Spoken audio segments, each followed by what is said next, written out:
Mutton biryani ఎలా చేయాలో చెప్తాను చూడండి. పెట్టి తగినంత ఆయిల్ పోసుకుంటాం.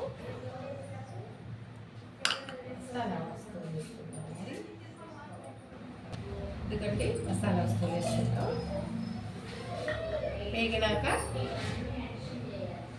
టమాటాలు ఉల్లిపాయలు వేసుకుంటుంది. మసాలా వేసి ఉల్లిపాయలు వేసుకుంటాం. 2 కప్పులు ఉల్లిపాయలు. ఎందుకంటే ఉల్లిపాయల్లో 1 స్పూన్ సాల్ట్ వేసుకుంటాం. ఫస్ట్లో చూడండి ఉల్లిపాయలు వేగి పచ్చిమిర్చి వేసుకుంటాం. 5 పచ్చిమిర్చి. పచ్చిమిర్చి వేసి టమాటాలు వేసుకుంటాం. 2 కప్పు టమాటాలు. ఇక్కడ ఫ్రెండ్స్ అల్లం పేస్ట్ కూడా ఒక 2 స్పూన్లు వేసుకుంటున్నాను. ఇక్కడ ఫ్రెండ్స్ కరివేపాకు కూడా కొంచెం వేసుకుందాం. ఇది ఫ్రెండ్స్ ముక్కలు వేసుకుంటున్నాను. మటన్ అండి బాగా ఉప్పు కారం పసుపు అన్నీ పట్టాలి. ఎందుకు అంత బాగా వాడుకోవాలి. ఇదిగోండి ఫ్రెండ్స్ నేను కర్రీలోకి మార్చేసుకున్నాను. కుక్కర్లోకి సరిపోదు వేసాను. ఇదిగోండి ఫ్రెండ్స్ కారం ఉప్పు వేసుకుంటున్నాను. అందులోనే మసాలా కూడా బిర్యానీ మసాలా వేసుకుంటున్నాను.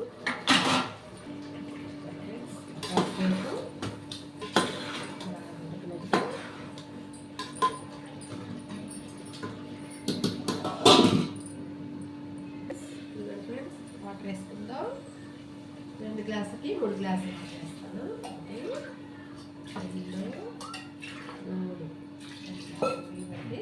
గ్లాసులు వాటర్ వేసుకుంటాను. ఫ్రెండ్స్ కారం తీసుకొని మూత పెట్టుకుందాం. కరెక్ట్గా ఉందండి. ఇప్పుడు మూత పెట్టేద్దాం.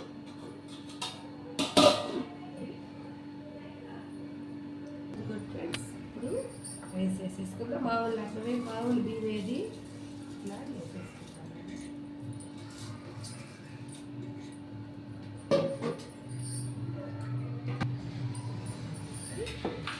మళ్ళీ పెట్టుకుందాం.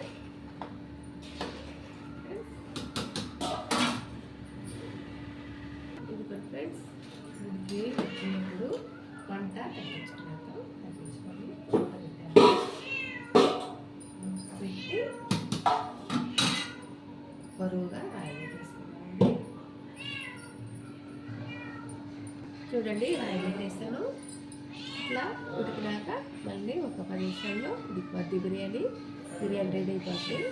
అదండి బిర్యానీ ఉడికిపోయింది. కొత్తిమీర చల్లి పెట్టేసుకుంటాం. పుదీనా ఫస్ట్లోనే వేసేసాను. చూడండి వేసేసాను.